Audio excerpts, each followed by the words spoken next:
He titulado el tema del cambio a la metamorfosis, debes poner tu dosis. Ese es el título del tema de hoy. Del cambio a la metamorfosis, debes poner tu dosis. Digo que me sirve en parte lo que acaba de pasar, porque es que yo no sé a qué hora nos llenamos de aparatos, porque pues estos días que hemos estado también en veredas, en los campos, la gente allá a capela, oiga, pero esos son unos festines que uno dice, pero ni que hubiera, sí, que Marco ni que nada. La gente está metida pensando en qué, en Dios, no en el sonido.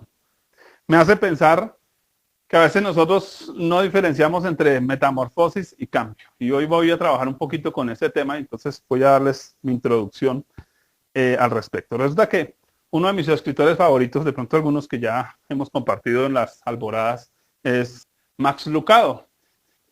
Max Lucado tiene una serie de películas, de pronto algunos hayan visto una de las más famosas de ellas, una película de 20 minutos que se llama Hermie, la oruguita común. A mí como me gustan los muñecos animados, entonces con eso me entretengo. Quiero reflexionar sobre Hermie, la oruguita común, para que podamos entender la diferencia, para algunos de pronto que no sepan la diferencia entre cambio y metamorfosis. Hermie es una oruguita, es decir, un gusanito. Y entonces él un día se pone a observar a los demás compañeros bichitos de la tierra y ve la araña y la araña teje. Y él dice, oiga, pero ¿tiene algo especial la araña? Teje telarañas. Y luego ve al caracol cargando su propia casa y él dice, uy, mire, carga su propia, tiene algo especial. Y entonces ella dice, yo quiero ser alguien especial. Porque yo lo único que hago es arrastrarme en el suelo y comer hojitas. Es todo lo que hago. Entonces ella siente que no es alguien especial. Así que decide hacer cambios en su vida. Como vio la mariquita llena de punticos, él dijo, voy a poner una chaqueta llena de punticos. Cree que así va a ser alguien especial. Mire, preciso está de punticos la manteca. Va a ser alguien especial porque tiene la chaqueta con los punticos. Empieza a tomar curso de tejido a ver si de pronto así se vuelve alguien especial. Pero el hecho de haber hecho un cambio no quiere decir que está experimentando una metamorfosis. Solo está haciendo cambios externamente. Pero lo que ella no sabe, y es que ella viene y le dice a Dios, Dios, pero yo quiero ser especial. Y Dios dice, ya eres especial. No, pero es que yo no tejo telarañas, yo no cargo casas. Y Dios le dice, ya eres especial, solo ten paciencia. Y es lo que la mayoría de nosotros no tenemos y por eso no experimentamos las metamorfosis. Porque no tenemos paciencia. ¿Qué es la metamorfosis? Y es lo que Hermie, la oruguita común, experimenta. Es un proceso natural en su vida. Porque todos sabemos que los gusanitos, la metamorfosis es que un día se sube a un árbol, se cuelga, produce la crisálida, ¿cierto? Se cubre de una caparazón y experimenta una transformación. Pero el asunto es que el día que ella salga de ahí, ya no va a ser un gusano más en la vida. Ya no va a sentir como un gusano. Va a salir volando y va a sobreponerse sobre muchas cosas. Ya no va a ver la vida desde el suelo, desde abajo. Va a empezar a ver la vida desde arriba, desde otra perspectiva. Y entonces sí es especial. Pero mire que eso no tiene nada que ver con ponerse una chaqueta de puntos, con aprender a tejer, con cargar su casa como el caracol. Así que entendemos la diferencia entre cambio y metamorfosis. La metamorfosis es un proceso vital, mientras que el cambio puede ser algo muerto. Cambiamos de lugar, cambiamos de sitio, cambiamos de horarios, pero eso no necesariamente es una metamorfosis. Metamorfosis es lo que está pasando dentro de mí, dentro de mi vida. Con eso en mente y con esa diferencia, pensamos en algo, que los cambios se dan para adaptarse en ambientes hostiles. La metamorfosis para sobreponerse por sobre la naturaleza. Es decir, muchas veces los cambios vienen como algo obligatorio. Ya cumplí 40, hombre, ya puedo irme a la casa. Ya tengo 10, ya puedo calentar aunque sea un tinto. Hago cambios, pero metamorfosis es lo que sucede mientras yo hago esos cambios. Pero estoy consciente de los cambios que estoy haciendo. Porque hay gente que le pasa la vida por el lado.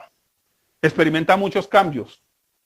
Ay, entré en una crisis financiera, caí en quiebra, pero sigo siendo igual de orgulloso cuando era rico. Tuvo un cambio, pero no una metamorfosis, porque no pasó nada en su interior, no pasó nada en su corazón. Ahora quiero que pensemos nosotros como iglesia, porque creo, personalmente, he estado hablando mucho por ustedes, porque entiendo los procesos de cambio, y en medio de los procesos de cambio hay cierto resentimiento al cambio, pero es bueno que entendamos que eso tiene un objetivo más allá del cambio. No es cambiar por cambiar, sino que experimentemos una metamorfosis, que crezcamos. Pongo un ejemplo muy sencillo. José, el padre putativo de Jesús. El Señor le dice, José, vienen a matar al niño, muévase hacia tal lado. Y José se mueve para tal lado. Eso es un cambio, cambio de ciudad. Hubo un cambio, trasteo, toda la cosa, cambios. Pero, ¿qué es la metamorfosis? Lo que está pasando dentro de él. Está creciendo en la fe. Está creciendo en la dependencia de Dios. Está creciendo en otros aspectos. Y creo que es el punto y por eso vuelvo a repetir el título. Del cambio a la metamorfosis debes poner tu dosis. Ahora sí ya entendemos un poquito más el título. ¿Cuál es la dosis? ¿Qué es lo que nos corresponde a nosotros poner? ¿Cuál es esa partecita de nosotros que tenemos que poner para que el cambio no nos afecte negativamente, sino para que eso nos ayude a crecer, a avanzar? Es lo que vamos a observar el día de hoy. La mejor experiencia que encuentro al respecto están los discípulos de Jesús, tras el momento en que Jesús dice, bueno, Señor, ya resucité, ya 3 años y medio con ustedes, me voy. Y se va el pastor.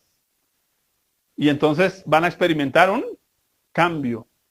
Pero Jesús les propone mejor una metamorfosis. Y es lo que vamos a observar. Hechos. Bueno, antes de observar Hechos, vamos a leer un versículo para que entendamos la necesidad de la metamorfosis.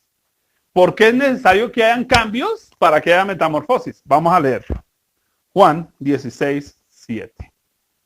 Pero yo os digo la verdad. Os conviene que yo me vaya. ¿Conviene que haya un cambio? ¿Por qué conviene? Porque si no me fuera, si no hubiera ese cambio, el Consolador no vendría a vosotros. Mas si me fuere, os lo enviaré. Permítame traducir eso en la vida práctica. Usted le está enseñando al niño a montar bicicleta. Usted sube al niño a la bicicleta. El niño se enamora de la bicicleta porque ha visto a sus amiguitos montar bicicleta. Le dice, yo quiero montar bicicleta. Se sube a la bicicleta.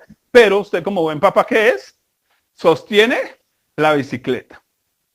Pero en medio del proceso de empujar la bicicleta o sostener la bicicleta mientras el niño aprende y agarra confianza, el papá va a hacer un cambio. ¿Cuál va a ser el cambio? Soltar la bicicleta. ¿Qué espera el papá cuando suelte la bicicleta? Que ya no sea el papá el que empuja la bicicleta, sino que sea la voluntad del niño la que empuje la bicicleta. Dios necesita que nosotros experimentemos una metamorfosis, no simplemente un cambio y nos quejemos del cambio, sino que en medio del cambio de papá, no me suelte la bicicleta, el papá le diga, hágale que usted puede. Pasó de ser la mano externa a la voluntad interna, la fuerza interna que va a empujar la bicicleta. Por eso Jesús viene y les dice a los discípulos, señores, les conviene. Porque imagina Jesús todo el tiempo empujándole la bicicleta a los discípulos, sosteniéndolos económicamente, haciendo los milagros por él, predicando. En cambio, ahora, ¿qué iba a hacer? Ahora ustedes hagan los milagros, ahora ustedes prediquen, ahora ustedes vayan a las aldeas. Ahora esperen a que los persigan ustedes también, porque también esa era otra parte del... Porque van a experimentar toda una cantidad de cosas. Pero convenía. Porque si no, el Consolador, el Espíritu Santo, que es esa voluntad interna, que es Dios obrando dentro de nosotros, animándonos a hacer las cosas, no lo haría. Cuando está el pastor es el que le dice, ore, hermanito. Cuando ya no está, sino que está el Espíritu Santo, ¿quién es el que lo invita a orar? ¿Quién es el que le dice, mijo, hágale, se puede? Cuando está el pastor disipula a la persona que está haciendo la visita. Cuando se fue el pastor, pues papito, abra la boca y abre lo que ha aprendido, aplíquelo. El Espíritu Santo va a empezar a usarlos a ustedes. Ese es el objetivo. Ahora, ¿cómo se da esa metamorfosis y cuál es nuestra dosis, qué es ese pedacito que nos toca a nosotros. Entonces vamos a mirar la historia de los discípulos. Todos situémonos por favor en Hechos de los Apóstoles, capítulo 1. Y vamos a mirar algunos puntos aquí. La metamorfosis requiere una dosis de recuerdo. Porque si el papá no va a subir al chino a la bicicleta sin primero decirle, mijo, venga, le enseño. Mire, usted cuando usted suba a la bicicleta, usted hace así y lo va a agarrar así. Y ese es el freno. Y ese, ¿qué es lo que tiene que recordar el chino encima de la bicicleta? Lo que el papá le dijo antes de que se subiera a la bicicleta. Vamos a leerlo. Hechos 1, 1 al 3. Dice, en el primer tratado, oh Teófilo, hablé acerca de todas las cosas que Jesús comenzó a hacer y a enseñar, hasta el día en que fue recibido arriba después de haber dado mandamientos por el Espíritu Santo a los apóstoles que había escogido, a quienes también, después de haber padecido, se presentó vivo con muchas pruebas indubitables, apareciéndoseles durante 40 días y hablándoles acerca del reino de Dios. Entonces, mire que Jesús, antes de desaparecer en las nubes, les dio instrucciones, les habló, les enseñó. De alguna manera nosotros tenemos que pensar en cuánta información, cuántas cosas hemos aprendido. Es decir, que cuando usted va a experimentar un cambio, para poder llegar a la metamorfosis, lo primero que tiene que hacer es, recuerde lo que le enseñaron. Usted va a la universidad, le dieron la información, pero después ya no va a estar frente a un profesor, va a estar frente a un jefe. ¿Qué tiene que hacer? Recordar lo que le enseñaron allá frente al tablero. Entonces, mire que hay una época en que soy estudiante, pero hay una época en que ya no soy estudiante. Tengo que recordar. Así que, ¿qué hizo Jesús? Como él muere, los discípulos dijeron, no, ya, y no va más. Ya, no, mi pastor no volvió. Claro, estaban deprimidos ahí porque el pastor se había ido. Jesús resucita, se les aparece y vuelve y les recuerda todo lo que les había enseñado. ¿Para qué fueron unos 40 días? Señores, mire, ¿se acuerda que yo le enseñé cómo orar, mijo? Ay, es que yo dejé de orar porque es que ya usted no me visita para orar con usted, pastor. Yo dejé de leer la Biblia porque es que ahora quién me la explica. Pero recuerde lo que se le enseñó. Entonces, para que pasemos del cambio a la metamorfosis, necesitamos poner nuestra dosis de recuerdo. Del cambio a la metamorfosis. Hay gente que tiene cartones, clases, cursos, pero no tienen una vida transformada. Se perdió lo vital. La metamorfosis es la vida transformada. Ese totazo que me di, porque me caí, porque no miré, ¿qué me enseñó en la vida? Tengo que recordar, porque esas eran las frases de los abuelos. Lección repetida, lección no aprendida. Y entonces yo digo, ay, sí, recuerdo lo que mi mamá me decía. Hombre, aprendí algo, no me junto con gente que me va a hacer daño, que me va a enseñar mañas, que me va a enseñar cosas que no son. Recuerdo. Recordemos todo lo que hemos aprendido. Pablo, al despedirse de la iglesia, dice, señores, recuerden que por 3 años, de día y de noche, no he cesado de enseñarles toda la verdad del Evangelio. Recuerden. Porque si ustedes recuerdan bien algo interesante con el pueblo de Israel es que siempre, ¿cuál era el problema de ellos? Se les había olvidado. Oiga, eso era rápido. Dios les dio maná hoy y mañana no hay para el recibo. ¿Y qué quejadera tan berriona? Se les olvidaba. Hermanos, la metamorfosis surge de recordar. ¿Cuántas lecciones de atrás hacia acá que necesito decir, venga, aplíquelas, recuérdelas? Segundo, la metamorfosis obliga una gran dosis de paciencia. Esta es la más difícil de todas a mi gusto personal. Poco paciente. Hechos 1, 4 al 5. Me acuerdo de Hermi, la oruguita, como Dios le decía, ¿estás bien? Pero es que soy un gusano, me siento como un gusano, me arrastro como un gusano. Y Dios le dice, estás bien, estás perfecto. A veces uno no acepta eso, hombre. Pero es que no veo que esté avanzando. No, pero yo estoy trabajando en usted. Y estando juntos, les mandó que no se fueran de Jerusalén, sino que esperasen la promesa del Padre, la cual les dijo, ¿oísteis de mí? Porque Juan ciertamente bautizó con agua, mas vosotros seréis bautizados con el Espíritu Santo dentro de no muchos días. Paciencia. ¿Quién era que decía eso? Calimán. Paciencia, mi querido Sol. ¿Solín? ¿Sabes qué llama? ¿Solín? Siguieron Calimán, se lo oyeron. Observemos qué es la paciencia según estos dos versículos que acabamos de leer. Dos cosas. Uno, no irse del lugar en donde está. ¿Qué les dijo Jesús? Quédense en Jerusalén. Pero si en Mateo 28 nos había dicho que nos fuéramos para el mundo a ir a predicar a las naciones. Sí, ese es el trabajo que hay que hacer. Pero primero, paciencia. Quédense donde están. No se mueva. Mire, el que se va, pierde. Que va para Barranquilla, pierde su silla y se sienta en una puntilla, esa es mi mamá. Y a veces pasa eso. Ese es el lío de nosotros. Queremos movernos demasiado rápido. Y la paciencia hace parte del proceso de la fe. Dice, para que la fe tenga su obra completa. ¿Qué es necesaria? La paciencia. O sea, si usted tiene paciencia, ¿qué va a formar? Fe. Y muchos dicen, queremos ser hombres de fe. Ah, bueno, tenga paciencia. ¿Qué es lo que no queremos? Tener paciencia. Entonces, si no queremos tener paciencia, pero queremos tener fe, vamos fregados porque sin la una, no hay la otra. Sencillo. Pensemos en ese quedarse en el lugar donde ellos están. Yo creo que los discípulos estaban que se les salía el ombligo para ir a contar la tremenda noticia. Jesús resucitó. Pero el Señor les dice, esperen. Porque tiene que pasar algo primero, ¿dónde? Dentro. No es tener solo la información, es tener el poder para transmitirla. Hay una diferencia entre tener la teología y transmitir a Dios. Totalmente diferente. ¿Qué necesitamos? Salmo 46, 10. Vamos a leer un momentico. Más clarito no puede. Estad quietos. Y, o sea, si usted hace esto, producto. ¿Cuál es el producto? Y conocer que yo soy Dios. ¿Por qué mucha gente no conoce a Dios?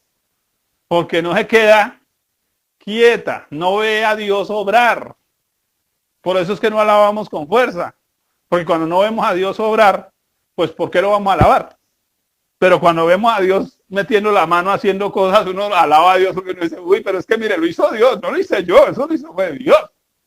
Oiga, qué tremendo.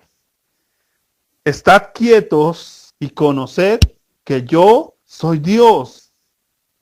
Ahora, cuando yo hago eso, ¿qué es lo siguiente? Y seré exaltado entre los demás afuera van a decir, hola, mire ese creyente, cómo es que Dios lo respalda, cómo es que Dios hace. Y ahí sí le van a creer. ¿Cuál es el lío de nosotros? No nos quedamos quietos, le quitamos la gloria a Dios y nadie ve la gloria de Dios a nuestro alrededor. Porque era necesario que se quedaran quieticos. Lo siguiente, entonces lo primero es quedarse en ¿dónde? En el lugar donde está. Entonces, Hermi un día tiene que subirse a un arbolito, colgarse patas arriba. ¿Y qué decía ahí? Nosotros, ¿qué es lo que no queremos? Sentirnos colgados y patas arriba, la vida, y quedarnos quietos. Pero es necesario para experimentar una metamorfosis. Y lo segundo, que es paciencia, según el texto que leemos en Hechos 1, del 4 al 5, es esperar.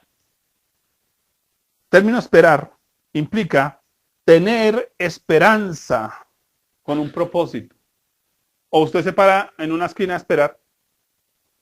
No, usted se para a esperar algo o a alguien o por alguna razón.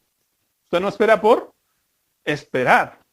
Mire que hay algo interesante, es que cuando usted está esperando, usted tiene expectativa. Hay un cambio. ¿Qué espera usted en torno a ese cambio? Que algo vaya a suceder, a pasar. Pero si los discípulos no esperaban, pues no iban a ver el cambio. ¿Sabe cuál es el lío? Que es que a veces esa espera en Dios es como cuidar la leche cuando la mamá lo manda a uno a cuidar la leche. Qué vaina tan desesperante cosa, ¿sí o no? Mi mamá ponía esa olla en esa época que era leche de la verdad, no la dio que era pura agua, ¿no? Era leche de vaca. Le ponían a uno eso y uno miraba de un momento a otro uno veía unas ciertas arruguitas y uno decía, se está arrugando esta cosa. Y pareciera que como que cada vez está más arrugado. Entonces uno ve esa leche cada vez más arrugada, pero no pasa nada. Yo no sé, oiga, pero es que es tremendo, ¿no? Si usted no espera, voy para la iglesia al vecino, hoy no voy para la iglesia. De pronto ese día se perdió. ¿Cuántos de los que estaban en el aposento, porque Jesús se apareció a más de 500, cuántos estaban en el aposento? 120. ¿Qué pasó con los otros 400 y pucho? Hicieron así porque, ay, eso aquí no está pasando nada. Y llegó el Espíritu Santo. Baila, papi. Se la perdieron. ¿Por no qué? Esperar. Nos toca aprender a esperar. Porque del cambio a la metamorfosis necesitamos poner nuestra dosis de paciencia. Vamos a leerlo. Hebreos 6, 18 al 19. 6, 18 al 19. Oiga, póngale cuidado. Observemos eso con profundo. Para que por dos cosas inmutables en las cuales es imposible que Dios mienta. Es decir, que la esperanza siempre va a surgir de una promesa de Dios. Si yo lo llamo a usted y le digo, espéreme, acabé de darle una promesa. ¿Cuál? Allá le llego. Si Dios dice, los voy a avivar, los voy a bendecir, los voy a visitar, pues ahí está la promesa. ¿Y de dónde surge nuestra esperanza? De nuestra confianza de que Dios no miente. Entonces, cuando yo me muevo, lo que estoy diciéndole a Dios es, me mentiste. Pero es grave la vaina de no esperar, porque no estoy confiando en la promesa de Dios, no estoy confiando en la palabra de Dios. Ahora, tengamos un fortísimo consuelo los que hemos acudido para asirnos de la esperanza. Quiero que subraye la palabra, tengamos un fortísimo consuelo. Ustedes ya saben que el término consuelo significa pararse al otro lado y animar a alguien a venir. Así que cuando tenemos de Dios una palabra, no solo tenemos una palabra, Él nos está animando a algo. Nuestro consuelo es que confiamos en Él. Si mi esposa me dice, te voy a hacer tu comida preferida, ¿yo qué espero cuando llegue a la casa? La comida. Pero ¿qué es lo que me va a animar a llegar temprano a la casa? ¿Entendemos? No solo espero algo, estoy animado con algo. ¿Sí, claro? El objetivo de Dios no solo es que esperemos un avivamiento, no solo es que esperemos un mover de Dios, sino que estemos animados por eso. Es decir, que esa misma esperanza nos anima. Quiero que lo entendamos. El avivamiento no llega, se busca. No solo lo espero, sino que también lo busco. Entonces vamos a ver que esto funciona. Entonces, hermano, yo creo que me acuerdo hace muchos años cuando llegué la primera vez a la iglesia del Pacto Evangélico de Colombia, cantaban, allá nadie levantaba las manos. Y eso que los músicos eran buenos músicos. Como yo venía de la carismática, todo medio pentecostal, carismático, ahí todo alborotado. Pues entonces, no, hermano, vamos a levantar las manos, vamos, no es que cuando nos dimos cuenta las viejitas haciendo el tren en la alabanza. Y empezó Dios a traer un avivamiento. Se los voy a poner en otro ejemplo. Usted ya prendió la fogata. Ahora volví tapa esa vaina. Eso es esperanza. Yo no me quedo esperando a que el fogón prenda. Le voleo tapa a eso para que prenda. Hermanos, no estemos cada vez más desanimados porque se fue el pastor. No, anímense. ¿Qué era lo que Dios quería con los discípulos? Que se metieran en el cuento. Vamos a hacer que esta vaina funcione. Y entonces dice, para asirnos de la esperanza puesta delante de nosotros, la cual tenemos como segura y firme ancla del alma y que penetra hasta dentro del velo. La esperanza es nuestra conexión con lo eterno. Ese es el cable extensivo. Jesús es la clavija. Pero la esperanza es el cable que nos conecta. ¿Se acuerda la cabullita que le ponían al sacerdote? Eso es la esperanza, esa cabullita. Usted y yo estamos conectados con Dios cuando esperamos en Dios, pero si no estamos esperando en Dios, nos desconectamos. Si usted no está esperando en Dios, sino en el pastor, se desconecta. Los discípulos estaban conectados con Jesús, pero Él les dijo, no esperen en mí, Esperen en la promesa del Padre. Entonces les dio una razón de esperanza. Los que esperaron, ¿qué pasó? Lo disfrutaron. Cuando yo logré conectar el cable acá, allá sonó la grabadora. Pero necesitamos mantener esa conexión, esa esperanza. Pero en Dios, porque por eso Jesús dijo la promesa del Padre, no dijo mi promesa, la del Padre. Porque no es la promesa que Dios le dio al pastor, es la promesa que Dios da a su iglesia, es la promesa que Dios da a su pueblo. Eso no es para una iglesia, es para la otra, para la iglesia del Señor. Entonces, si nosotros entendemos lo vital, pasamos del cambio a la metamorfosis. Tercero, la metamorfosis invita a una dosis de negación. Yo no sé si esto es peor que la paciencia. ¿De qué? Dígalo conmigo. Negación. Oiga, porque es que nos cuesta negarnos a nosotros mismos. Imagínense que los discípulos van a tener que convivir juntos. 120 personas conviviendo juntos. Y a veces uno no aguanta con la mujer nomás. Y eso. Y fregado. Al rato es fregado. Imagínense uno con 120 parroquianos y judíos que eran bien jodidos también. ¿Cómo sería convivencia? Eso va a requerir de nosotros, ¿qué? Negación. Ay, pero es que ya no me gusta el estilo del pastor nuevo. Me gusta el del viejito. ¿Sí? Pues sí, muy lindo el del viejito, pero Dios quiere que niéguese. Ah, es que ya no canta el líder de alabanza que me gustaba antes, me voy para otra iglesia. Negación. Vamos a leerlo. Hechos 1, 6 al 11. Entonces, los que se habían reunido le preguntaron diciendo, Señor, ¿restaurarás el reino de Israel en este tiempo? Y les dijo, no os toca a vosotros saber los tiempos o las sazones que el Padre puso en su sola potestad, pero recibiréis poder cuando haya venido sobre vosotros el Espíritu Santo y me seréis testigos en Jerusalén, en toda Judea, en Samaria y hasta lo último de la tierra. Y habiendo dicho estas cosas, viéndolo ellos, fue alzado y le recibió una nube que le ocultó de sus ojos. Y estando ellos con los ojos puestos en el cielo, entre tanto que él se iba, y aquí se pusieron junto a ellos dos varones con vestiduras blancas, los cuales también les dijeron, varones galileos, ¿por qué estáis mirando al cielo? Este mismo Jesús que ha sido tomado de vosotros al cielo, así vendrá como le habéis visto ir al cielo. Negación. Vemos tres áreas de negación en el texto. Primera, negar nuestras ambiciones terrenales. ¿Cuál era la ambición de los discípulos? Restaurarás el reino de Israel en este tiempo. ¿En qué les convenía eso a los discípulos? Pues que si Jesús es el rey, Juan va a ser primer ministro, Pedro, ¿cierto? El ministro de Educación. Y se iban a repartir ahí la... Mire, lo primero que nosotros necesitamos negarnos es a nuestras expectativas terrenales. A veces usted hace un cambio y las cosas se ven peor que antes. Yo pensé que este era el hombre de mi vida y me salió un troglodita. Ahora, ¿cómo va a vivir con el troglodita? ¿Cuáles eran sus expectativas? Yo le dije una vez a una pareja, bueno, ¿usted por qué se quiere casar con ella? Ay, es que ella es muy linda. Yo dije, bueno, ¿y si se quema la cara en un incendio? Ah, es que tiene una figura escultural. Ah, bueno, y cuando tenga el bebé y le salgan las estrías. Ay, no, es que él es muy trabajador. Y si se queda sin trabajo 2 años. Entonces, ¿cuáles son sus expectativas? Porque a veces nos estamos nosotros creando expectativas incorrectas. Y por eso no aceptamos el cambio. Porque nuestra expectativa no es la correcta. Todavía tenemos expectativas terrenales.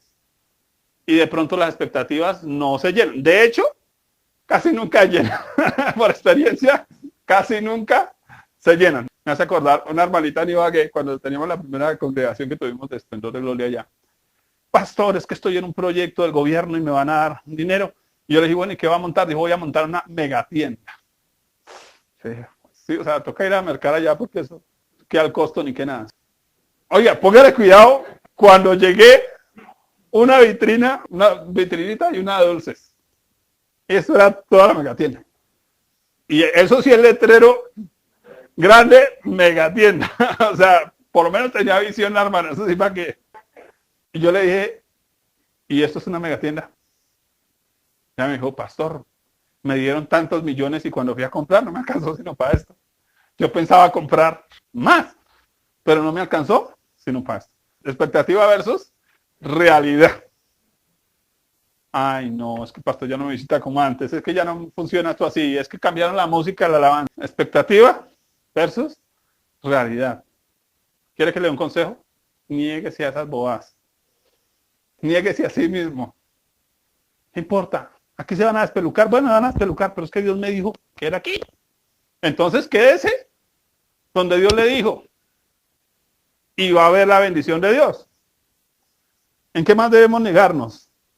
Negarnos a nosotros mismos. ¿Qué es negarnos a nosotros mismos? Negarnos a aquello que contraría a los demás o que me contraría a mí con los demás. Porque es que, mire, cuando hay cambios, siempre hay problemas. ¿Por qué? Yo no sé si ustedes han visto esas pirámides de vasos. Digamos que usted pudiera sacar un vaso de esos. ¿Sabe qué pasa cuando usted saca un vaso de esos? Todo se reacomoda. Y sucede en nuestra vida. A veces usted saca un elemento de un lugar y todo se reacomodó. Y al reacomodarse, hay personas que quedaron por encima mío. Otras quedaron por debajo mío. Como si que ahora mi líder es el que era mi discípulo antes. Entonces tenemos ese lío. Suele pasar cuando hay cambios. Y entonces eso obliga, porque ahora, ¿quién quedó de líder de la iglesia primitiva? Pues el lambón de Pedro. ¿Quién más que iba a quedar de líder? Pues el lambón de Pedro, porque fue el que dijo, venga, busquemos reemplazo y toda la cosa. Pensémoslo. ¿Sabe qué le tocó a los demás? Amaban a Jesús. Jesús era un líder maravilloso. Ahora el líder es Pedro. Comparen a Jesús con Pedro y dígame, ¿qué líder querían ustedes? ¿Sabe qué le toca a uno? Niéguese a sí mismo. Pero hágalo con un propósito, con una esperanza. Jesús plantea aquí en el texto algo con respecto a ese negarse a sí mismo. Dice que vendría el Espíritu Santo y les daría poder para ser testigos. Y todos ya sabemos acá en la iglesia, creo que ya entendemos el término testigos, mártir. Poder, dinamita. Entonces, una dinamita con un mártir y usted tiene un kamikaze. Lo que Jesús les está proponiendo es, mueran a sí mismos. ¿Para qué? ¿Para que quién es el que se engrandezca en sus vidas? Cristo.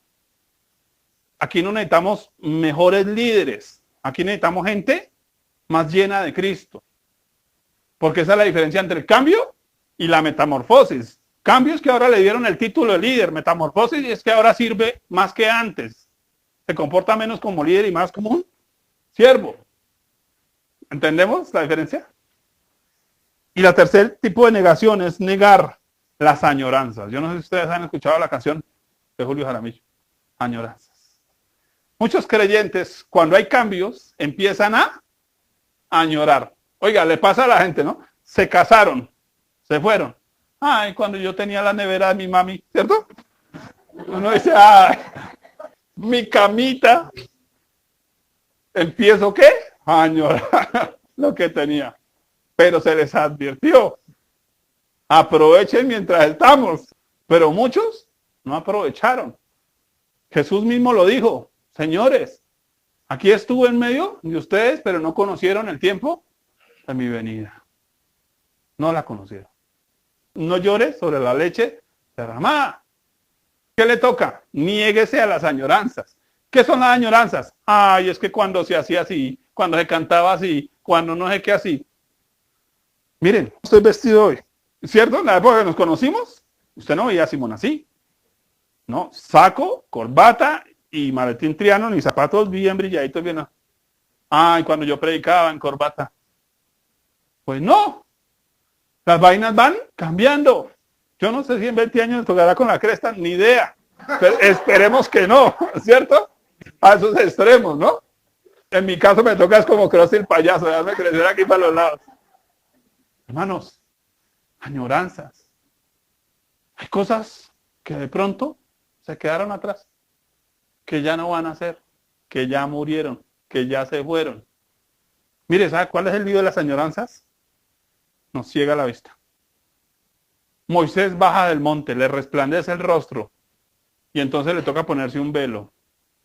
Oiga, y se le quitó el brillo a Moisés y todavía sigue con el velo puesto. Y llegaron al tiempo de Jesús y el pueblo sigue con el velo puesto. Nos fascina vivir del pasado, hermano. No. Para que pasemos del cambio a la metamorfosis, niéguese a. Pero es que esa forma en que predicaba yo antes. Pues no, le va a cambiar la forma, pues cámbiela. Haga los ajustes que necesite hacer. Siguiente. La metamorfosis suscita reposición. Ahorita que estamos en el mundial, aprendí yo algo, porque como a mí no me gusta el fútbol, aprendí algo. Reposición son esos 10 minutos que les dan de más. Y entonces vamos a hablar de reposición en varios aspectos. ¿Listos? Hechos 1, 12 al 26. Pedro, como están reunidos, están esperando. Pues uno cuando está esperando, está reunido y parece que no pasa nada, pues le toca inventarse alguna cosa que hacer. Él dijo, pues yo pensando, ¿por qué será que no viene el Espíritu Santo? ¿Por qué será que está como tan demorada la cosa? Y se quedó mirando y como que empezó a contar 1, 2, 3, 4, 5, 6, 11. Oiga, algo falta acá. Jesús había escogido a 12. Falta uno. Claro, el tipo de voy para el Antiguo Testamento, 12 tribus de Israel, 12 puertas en Jerusalén. Falta el número 12. Y entonces saquémosle al caricellazo, ¿no? Y cayó en aquel. Que no hizo nada o no, o quién sabe, vaya a ver qué hizo porque no aparece nada de lo que hizo, pero al caricellazo. Llenemos el espacio. Pensemos en eso. Reposición. Miren, cuando hay cambios en nuestra vida, generalmente quedan campos abiertos, quedan espacios abiertos, cosas sin llenar. Cuando las señoras están de trasteo, ¿cierto? Pero no sé, pero es que aquí falta como un florerito. Por eso es que uno de los trasteos, cuando se da cuenta, tiene más vainas que antes cuando trasteó la semana pasada. Porque aquí queda un espacio y hay que llenarlo. Eso es reposición. Cuando nosotros sufrimos cambios, por ejemplo en el caso de la congregación acá, ¿cierto? Empiezan a haber espacios. Ay, ahora quién es el que va a hacer las visitas, y ahora quién es el que va a orar, y ahora no sé qué. Y entonces, ¿cuál es la tendencia natural? Hay que llenar esos espacios de una u otra forma. Pero aquí hay algo interesante y es que esa reposición, ese reponer, ese llenar, ese poner la fichita que faltaba ahí en el armotodo, ¿cierto? Para que quede completo el edificio. Es un acto natural. Digamos, es una reacción natural y no es que sea mala. Porque finalmente lo que está haciendo aquí Pedro es reacomodando las cosas. Desde una perspectiva muy natural. Porque los cambios se dan en lo natural. Para que luego se experimente lo sobrenatural. ¿Qué cosas hay que acomodar? Hay que acomodarlas. Si usted ve el hueco, si usted ve el espacio, pues hay que empezar a reacomodar cosas en su vida. Entonces, ¿cuántas cosas tiene usted que reacomodar? Ahora, hay un lío con reacomodar. Las señoras cuando están haciendo aseo en la casa. Cuando uno llega, está todo reacomodado. Las sillas encima del comedor, el perro encima de la sala, el gato allá colgado del árbol de Navidad, toda la cosa, ¿no? Usted literalmente dice, cuando entra a esa casa, uy, qué desorden. Siempre que usted está reacomodando, todo se va a ver en desorden. Cuando yo estoy haciendo cambios, casi siempre voy a ver desorden. Me parece que todo está en desorden. Ay, pero ¿por qué esto aquí? No, esto no me cuadra acá. Se ve mal ubicado. Tranquilo, se puede reacomodar, se puede poner en otro lugar. Entonces, para pasar del cambio a la metamorfosis, hay que hacer reposición. Hay que reacomodar cosas. Mire, claro que estos días que hemos estado sin casa, porque hemos estado sin casa un mes, paseando de una casa a otra, uno no se halla. Mi esposa me contaba que ayer estuvo en una casa que el baño, la entrada son 50 centímetros. Digo, casi no entró al baño y después casi no entró a la ducha, porque era más chiquita todavía. Digo, me tocó como bailarina de ballet, bien estiradita para poder entrar allá. Estuvimos en otra que no tienen puerta, entonces la cortina y parece la de los piedras. Se ve a uno allá arrollado y se le alcanza a ver. La sección de deportes que quedan aparte de abajo, clasificados del periódico que no está leyendo ahí. Y entonces le toca a uno ¿qué? Reacomódese, mientras se acomoda. ¿Cuál es el lío? La mayoría de nosotros no aceptamos que se vea desorden. No queremos que se vea desorden. Por orden natural, nuestra tendencia es querer organizar las cosas, pero eso requiere tiempo, objetivos. Bueno, ¿por qué voy a hacer esto? ¿Para qué voy a hacer esto? Ahora, don Pedro está reacomodando cosas, pero lo está reacomodando de acuerdo a qué? A su perspectiva. A veces cuando acomodamos cosas de acuerdo a nuestra perspectiva, los demás lo ven como carnal. Pero ¿sabe qué se le apunta a Pedro? Que oró primero antes de echar la moneda. Se le apunta. Es decir, él está buscando la dirección de Dios. Cuando usted está viendo cambios y se ve desorden, busque la dirección de Dios. Consulte con Dios. Dé ese paso. Puede que Dios, callado, como puede que Dios le hable, pero siempre preséntelo delante de Dios, porque hay cosas que Dios espera que las decisiones las tome usted. O apareció un ángel a decir, no, Pedro, no sea bruto, ese no es. Es que yo tengo a Pablo por allá, por otro lado. Espere que llegue. No. Entonces, hermanos, esos ajustes nos van a costar. ¿Cuántos de la gente allá en esa época dirían, no, este man no?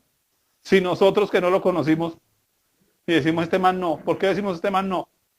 Porque no aparece el resto de la Biblia para nada, no es solo el título. Para nosotros no hizo nada, pero para Dios vaya a ver. Miremos por último, la metamorfosis obliga la adaptación. Hechos 2, 1 al 4. Y dice lo siguiente. Cuando llegó el día de Pentecostés, estaban todos unánimes juntos. Y de repente vino del cielo un estruendo como de un viento recio que soplaba, el cual llenó toda la casa donde estaban sentados. Y se les aparecieron lenguas repartidas como de fuego, asentándose sobre cada uno de ellos. Y fueron todos llenos del Espíritu Santo y comenzaron a hablar en otras lenguas, según el Espíritu les daba que hablase. Ya conocemos esa historia, así que no las voy a repetir completa. Simplemente voy a pensar en el concepto de adaptación. Entonces quiero arrancar con un pensamiento personal, se los voy a leer literalmente como lo escribí yo acá. Hasta que no hablemos todos un mismo idioma, el lenguaje del cielo no hará su aparición. Espero que les guste esa frase. Hasta que no hablemos todos un mismo idioma, el lenguaje del cielo no hará su aparición. ¿Qué necesitaba Dios con los discípulos? Que se quedaran ahí, que se negaran a sí mismos, que hicieran ajustes apropiados. Mientras ellos hacían eso, gracias, empezaron a hablar todos el mismo idioma. Se escuchaba la canción, todos cantando al unísono. Empezaron a hablar todos el mismo lenguaje. Eso dice el versículo 1, ¿cierto? Cuando llegó el día de Pentecostés, estaban todos unánimes juntos. No estaban juntos. Porque aquí estamos juntos. Pregunta, ¿y estamos unánimes? Esa es la buena pregunta que usted está mirando para un lado y el otro para el otro. Si estamos mirando el un lado y el otro para el otro, todavía no hemos logrado lo que Dios espera de nosotros. ¿Qué? Unanimidad. Unanimidad es lo que le pasa a uno con la esposa a veces cuando uno va a responder una cosa y la esposa respondió al mismo tiempo. Los dos respondimos lo mismo. Que si alguien le pregunta algo a ella allá y me lo pregunta aquí a mí, los dos respondimos lo mismo. Sin habernos puesto de acuerdo. Queremos que el mundo escuche el lenguaje de Dios, escuche la palabra de Dios, que lo escuche en su propio idioma, en el que pueda entenderlo. Pero eso no va a llegar allá hasta que nosotros acá hablemos el mismo idioma. ¿Qué es hablar el mismo idioma? Estamos viendo hacia lo que queremos. Tenemos una directriz. Pensemos en eso, por favor. La metamorfosis es un trabajo conjunto, una fusión de poderes. Sinergia. La ley de la sinergia dice, si yo empujo un objeto con toda mi fuerza y avanza 2 metros, si lo empujáramos entre 2 personas, ¿cuánto avanzaría? Según la ley de la sinergia, 8. No se duplica. se multiplica. Porque a veces las vainas no avanzan. Porque hay uno solo empujando. Pero si empujamos entre todos, unanimidad es empujemos entre todos. Por eso la frase que yo creo que ustedes me han escuchado muchas veces es que no estamos haciendo iglesia por el pastor Simón. Si nosotros vemos lo de Dios y trabajamos con eso, Dios va a hacer una expansión, Dios va a hacer algo poderoso. Hay un trabajo conjunto. Ahora, ¿qué es un trabajo conjunto? Hermi está en el suelo. ¿Qué necesita para vivir su metamorfosis? Necesita un árbol. El árbol tiene que haber nacido, haber estado ahí, plantado, quieto, esperando a que ese gusano se suba. Se sube el gusano y arranca a subir. Y de un momento a otro toma la parte delicada del árbol, una ramita. Y el árbol dice, ay, pero me está haciendo peso. Sí, a veces hacemos peso, no importa. Y encima todo va y se cuelga ya de la más delgadita, hasta arriba. Pero necesita el sol, pero necesita el viento, pero necesita la lluvia, pero necesita de la crisálida. ¿Cuántos participaron para que hubiera una metamorfosis? Hay muchos factores alrededor para que suceda. ¿Cuál es el asunto con nosotros? Que no estamos viendo el potencial. La persona que tenemos al lado. Ay, pero es que está como viejito y chuchito. Sí, póngalo a hacer algo a ver si se rejuvenece, porque a veces nos arrugamos de estar ahí entre el agua, sentados, solo recibiendo lluvia, palabra. Nos arrugamos. No solo es llenarnos, hay que empezar a dar, a compartir. Los discípulos tuvieron que reunirse juntos hasta que llegaron a estar unánimes juntos. Oiga, eso implica una negación colectiva. Se conocieron el mal genio, imagínense 120 viviendo juntos. Los hijos del trueno ahí, y líderes, eran más fregados todavía. Pedro, Tomás, todavía no estaban llenos del Espíritu Santo. ¿Cómo se iban a comportar? Yo me imagino a Tomás haciendo publicidad. Oiga, no, esta vaina de estar esperando está como demorado, ¿no? Yo creo que eso no va a venir. Imagínense a Juancito, no, ven, yo te abrazo, te consuelo. La gente no le gusta que le abracen, pero ven, te abrazo. Sí, él es puro amor. Ese hermanito tan lambiscón, ¿cierto? Y pensamos en los discípulos juntos, esperando por la promesa del Padre. Jesús se fue al cielo y se quedaron ellos. Y defiéndanse, se fue el Papa. Ahora esperemos a ver cómo me van a portar los chinos. Él les dio una promesa. La metamorfosis es un avivamiento. Es la respuesta única de personas y comunidades que de verdad desean que Dios intervenga por sobre los cambios propuestos. Mira, aquí no se trata de la estrategia de crecimiento. Eso es un televisor que se apaga. Un avivamiento es Dios obrando a través de cada uno de ustedes. No hagamos cambios. Y si los hacemos, hagámoslos pensando en la metamorfosis. No nos concentremos solo en los cambios. Concentrémonos en lo que esos cambios van a producir en nuestra vida. ¿Entendemos la diferencia? Mis amados, conclusión. La iglesia existe para transformar sociedades, pero no lo hará hasta que ella misma sea transformada. Pero la iglesia no será transformada hasta que los individuos sean transformados. Los individuos no serán transformados hasta que hagan cambios conscientes en su vida. Queremos un avivamiento, arranquemos con los cambios. Ahora, si ya hay cambios, entonces trabajemos con esos cambios. Pero no perdamos de vista lo vital en los cambios. Llegó el tiempo de soltar la bicicleta y que el chino, mijo, mire, usted le hace la magia al chino. La primera le suelta poquito. Y usted ve que empezó a tambalear al chino. Agarre. Bien, bien, papi, tú puedes. Dele ánimo. Así usted se va, que el chino va a volver y se va a ir contra la bandera. Y suéltele. Y dice, ay, se cayó. Tranquilo, papito, venga de eso y súbase otra vez. No nos gusta. Nos parece que como que mi papá que está jugando conmigo. ¿Cierto? No, el papá no está jugando con usted. Le está queriendo enseñar algo muy útil para todo el resto de su vida. Y apenas usted lo supere, créanme, usted aprendió a montar bicicleta y no le va a olvidar.